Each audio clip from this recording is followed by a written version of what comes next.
Praise the lord. దేవుని పరిశుద్ధమైన నామంలో వాక్యంను వినుచున్న మీ అందరికీ ప్రభు పేరట మా యొక్క శుభాభివందనములు తెలియజేస్తున్నాము. మీరు మాకు తెలియజేస్తున్న ప్రతి ప్రార్థన అంశం గురించి మేము ప్రార్థిస్తున్నాము. ఎందుకంటే ప్రార్థనే మన యొక్క పరిస్థితిని మారుస్తుంది, ప్రార్థన మన యొక్క స్థితిని మారుస్తుంది. ప్రార్థన ద్వారా ఎన్నో గొప్ప జయములను విజయములను మనం మన జీవితాల్లో చూడగలము.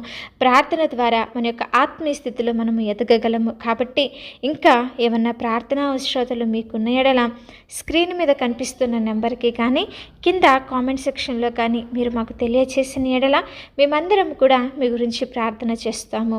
దేవుని యొక్క ఉన్నతమైన కృప ఆశీర్వాదము మీకు మీ కుటుంబాలకు తోడయ్యుండునుగాక. ఈరోజు దేవుని వాగ్దానము, నీ దేహమునకు దీపము నీ కన్నే గనుక నీ కన్ను తేటగా ఉంటే నీ దేహమంతయు వెలుగుమయమై ఉండును. లూకాసు వార్త 11వ అధ్యాయము 34వ వచనము. ప్రియ సహోదరి సహోదరులారా, ఈనాడు మన కన్నులు వేటిని చూస్తున్నాయి? ఒకసారి ఆలోచన చేద్దాం. మనము ఏది తలుస్తామో అదే ఆలోచిస్తాము, ఏది ఆలోచిస్తామో అదే చూస్తాము, ఏది చూస్తామో మన జీవితంలో మనం అదే చేస్తామండి. కాబట్టి మనం ఏమి చేయాలంటే మన కంటిని చాలా జాగ్రత్తగా కాపాడుకోవాలి. మరి సర్వేంద్రియానం నయనం ప్రధానం అన్నారు కదా. మన యొక్క అవయవాలన్నింటిలో కల్లా కూడా కన్ను అనేది చాలా ప్రాముఖ్యమైనటువంటి విషయం అండి. అపవిత్రమైనటువంటి వాటిని వేటిని కూడా చూడకుండా మన కన్నులను మనము త్రిప్పుకోవాలి, మన కన్నులతో మనము నిబంధన చేసుకోవాలి. అందుకే యోబు భక్తుడు అంటున్నాడు కదా, నేను నా కళ్ళతో నిబంధన చేసుకున్నాను అని సెలవిస్తున్నాడు. మరి ఒక్కసారి నిన్ను నువ్వే పరీక్షించుకో. నీ కళ్ళతో ఏమి చూస్తున్నావు? పవిత్రమైన వాటినా లేక అపవిత్రమైన వాటినా? ఇంకెంతకాలము దేవుణ్ణి దుఃఖపెడుతూ నీ దేహాన్ని చీకటితో నింపుతావు? చాలు, ఇకనైనా లోకాన్ని విడిచి దేవునితో నిబంధన చేసుకో. దేహాన్ని వెలుగుతో నింపుకో, వాక్యముతో నింపుకో, ఇతరులకు మాదిరికరంగా జీవించు. లేదు, నాకు నచ్చినట్లు నేను జీవిస్తాను, నాకు నచ్చినట్టు నేను ఉంటాను, నాకు నచ్చిన రీతిగా నేను బ్రతుకుతాను అంటావా? కానీ ఒక విషయాన్ని గుర్తుపెట్టుకోవాలి, ఒకరోజు తీర్పు అనేది ఉంది. ఆ తీర్పు అయిన తర్వాత ఆరని అగ్నిలో ఉంటావన్నటువంటి విషయాన్ని మర్చిపోకూడదు. కాబట్టి దేవునితో నిబంధన కలిగి మనము జీవించాలండి. మన కన్నులతో మనము పవిత్రమైనటువంటి వాటిని చూడాలి, కానీ అపవిత్రమైనటువంటి వాటి వైపు మనము వెళ్ళకూడదు. సీరియల్స్ చూస్తూ, సినిమాలు చూస్తూ, ఈ లోకంలో ఉంటున్న అందచందాలను చూస్తూ, ఈ లోక భాగ్యాలను చూస్తూ మనం ఎంతగానో పాపంలో పడిపోతున్నాము. ఒకసారి ఆలోచన చేయాలి. మనం జీవిస్తున్న జీవితం మన ఇష్టానుసారంగా మనం జీవిస్తూ దేవునికి కోపాన్ని పుట్టించే వారంగా ఉంటున్నాము. మరి అలనాడు మోషేకి మరి రాజు కుమారుడిగా ఉండటానికి, అక్కడ ఆ ప్రాంతమంతటి మీద అధిపతిగా ఉండటానికి మోషేకి అవకాశం లభించింది. అతని చుట్టూ ఎంతో ధనము, భోగభాగ్యాలు, ఆస్తి, అంతస్తు అన్నీ ఉన్నాయి. కానీ మోషే ధనాన్ని చూడలేదండి. ఎవరిని చూశాడో తెలుసా? దేవుడిని చూశాడు. అతడు తెలుసుకున్నాడు, ఈ తుచ్చమైనటువంటి లోకము కోసము నేనెందుకు నా దేవుడిని వదిలిపెట్టాలి? మరి దేవుని కొరకు వాటన్నిటిని కూడా, ధనాన్ని కానీ, ఆస్తిని, అంతస్తుని, భోగభాగ్యాలని, పేరు ప్రతిష్టలను అన్నిటినీ కూడా మోషే వదిలేసుకున్నాడు, విసర్జించుకున్నాడు. కాబట్టే దేవుడు మోషేని ఇశ్రాయేలు ప్రజలను నడిపించడానికి గొప్ప నాయకుడిగా మోషేని ఎన్నుకున్నాడండి. మరి ఈరోజు నీ కన్నులు దేన్ని చూస్తున్నాయి? నిత్య రాజ్యాన్ని చూస్తున్నాయా? లేకపోతే ఈ లోకంలో ఉంటున్న డబ్బు, ఆస్తి, అంతస్తు, భోగభాగ్యాల వైపు వెళ్తున్నావా? మోషేలాగా మనం జీవిస్తున్నామా? మోషేలాగా మరి దేవుని కొరకు ఈ లోకంలో ఉంటున్న ప్రతి ఒక్కటి కూడా వదులుకోవటానికి మనము సిద్ధంగా ఉన్నామా? ఒకసారి ఆలోచన చేద్దాం.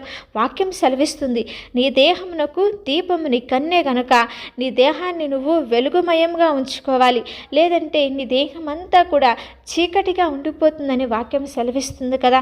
ఆయన మనలో నివసించే మనము దేవాలయమై ఉన్నాము. ఆయన మనలో ఉండాలి అంటే మన దేహం అంతా కూడా వెలుగుమయమై ఉండాలి. అలా కాకుండా మన హృదయంలో దేవునికి చోటివ్వకుండా ఇతర విషయాలకి, లోకానికి కనుక చోటిస్తే దేవుని యొక్క ఆశ్చర్య కార్యాలు మనము చూడలేము, దేవుని యొక్క సన్నిధిని మనము అనుభవించలేమండి.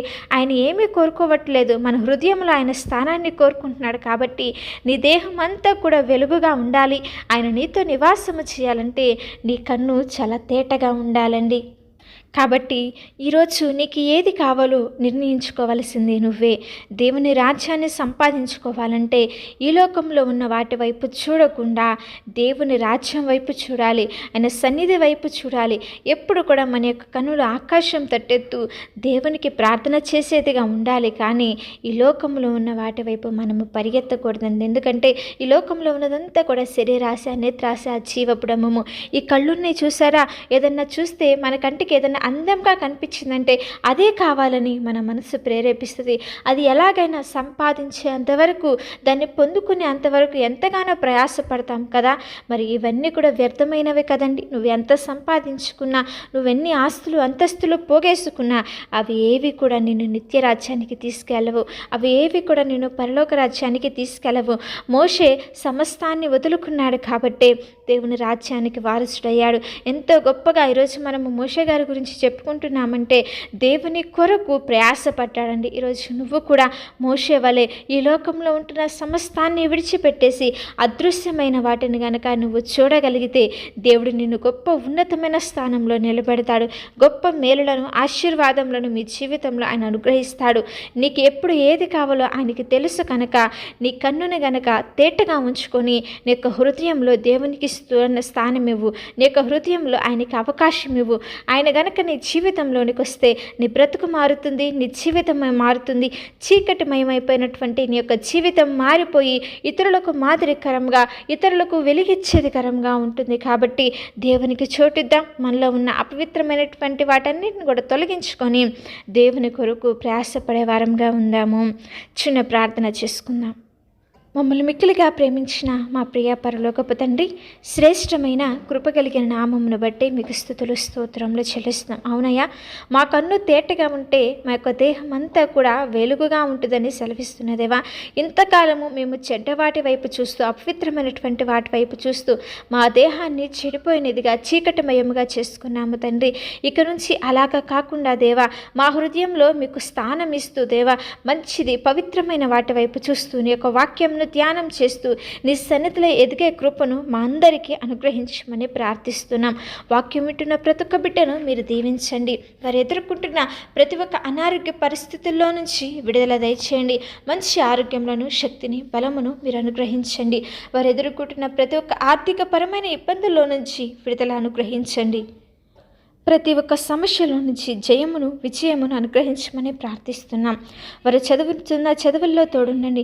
మంచి జ్ఞానమును, తెలివిని, వివేచనను మీరు దయచేయండి. వారు చేస్తున్న వ్యాపారాలలో వృద్ధిని మీరు అనుగ్రహించండి. చదువుల్లో మీరు తోడుండండి. వారు చేస్తున్న పని పాటల్లో మీరు తోడుండి ఆశీర్వదించమని ప్రార్థిస్తున్నాము తండ్రి. వివాహము కావలసిన వారికి నా తండ్రి నాన్న వివాహం జరుగుటకు నీ కృపను అనుగ్రహించండి. గర్భఫలములేక ఎదురు చూస్తున్న బిడ్డలు ఉన్నారు. వారికి నా తండ్రి నాన్న గర్భఫలములను తెరిచి నా తండ్రి మంచి గర్భఫలమును మీరు అనుగ్రహించి మీ సన్నిధిలో గొప్ప సాక్షులుగా నిలవబెట్టుకోమని ప్రార్థిస్తున్నాం. ప్రతి ఒక్క అవసరతను, ప్రతి ఒక్క ఇబ్బందిని మీ చేతులకు అప్పగిస్తుండగా మీరే తోడు నీడగా ఉండి జరిగించి, ఆశీర్వదించి, దీవించి, కృప చూపించమని యేసుక్రీస్తు వారి ఉన్నతమైన నామములో అడిగి వేడుకొని ప్రార్థిస్తున్నాము తండ్రి. ఆమేన్. అలాగే మీ యొక్క ప్రార్థన అవసరతలు మాకు తెలియజేసిన యెడల మేమందరము కూడా మీ గురించి ప్రార్థన చేస్తాము. దేవుని యొక్క ఉన్నతమైన కృప, ఆశీర్వాదము మీకు, మీ కుటుంబాలకు తోడై ఉండి నడిపించునుగాక.